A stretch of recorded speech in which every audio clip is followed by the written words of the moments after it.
Hello बच्चों, let's read the question. The question says in the given figure, the capacitors C1, C3, C4 and C5 have a capacitance of 4 mu Faraday each.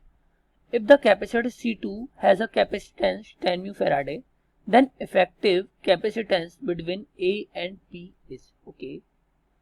So what is the key concept? पहले तो क्या करो कि इसको अच्छे से बना लेते हैं.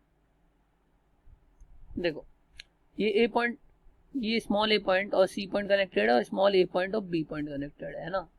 ये वाला, ये और ये तीनों कनेक्टेड है और इन दोनों के बीच C1 और C4 आ रहा है.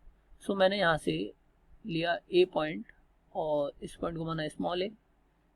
यहाँ से एक जा रहा है C4, okay, and that is connected to C.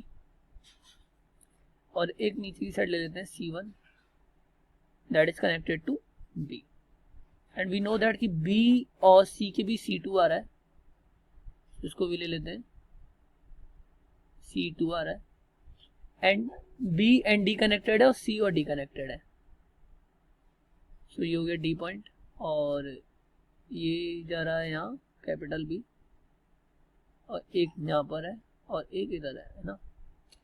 So C और D के बीच में है C3 और B और D के बीच में है C5 फॉर गिवन सिचुएशन. देखो अब हमें पता है कि जो C1, C4, C3 and C5 ये सब क्या है, आइडेंटिकल है.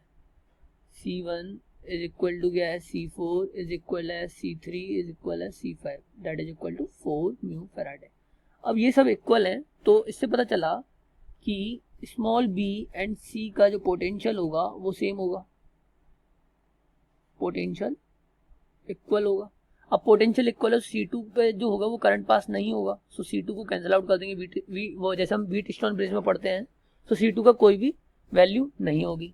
अगर मैं इसको वापस से बनाता हूँ तो ये इस तरीके से बनेगा, ये A होगा, ये स्मॉल a होगा, ओके, और इससे एक C4 जाएगा ऊपर, फिर C4 का कनेक्शन होगा C3 से और ये इस तरीके से जाके स्मॉल d से जाके और B में चले जाएगा. और नीचे की साइड अगर मैं ले जाऊंगा तो एक C1 होगा और एक C5 होगा. C2 को कैंसिल कर देंगे ना. अब इन सब की वैल्यू हमें पता है और मेरे को ये भी पता है कि इस चीज पूरा होगा सीरीज में, है ना, और नीचे वाला पूरा होगा सीरीज में और बाकी जो आपस में दोनों केस होंगे पैरेलल में.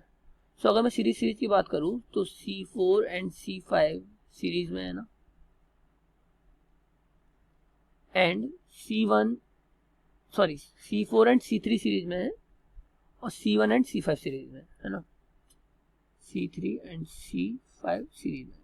सो अगर मैं इनका इक्विवेलेंट निकालता हूँ इस वाले पोर्शन का तो ये 4 है, तो C इक्विवेलेंट अगर मैं C डैश मान लेता हूँ तो ये होगा 4 इंटू 4 अपॉन 4 प्लस 4. ये शॉर्ट ट्रिक होती है हमें पता है.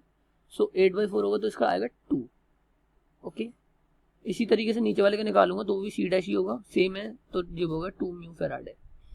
अब 2 म्यू फैराडे और 2 म्यू फैराडे किसमें है, पैरेलल में. सो C इक्विवेलेंट पैरेलल को हमेशा ऐड कर देते हैं, तो C dash plus C dash दोनों मतलब इक्वल है तो मान लिया, तो ओवरऑल आएगा 4 म्यू फैराडे और ये आपका फाइनल आंसर होगा. So option C is correct. Hope you all get it. Thank you. All the best.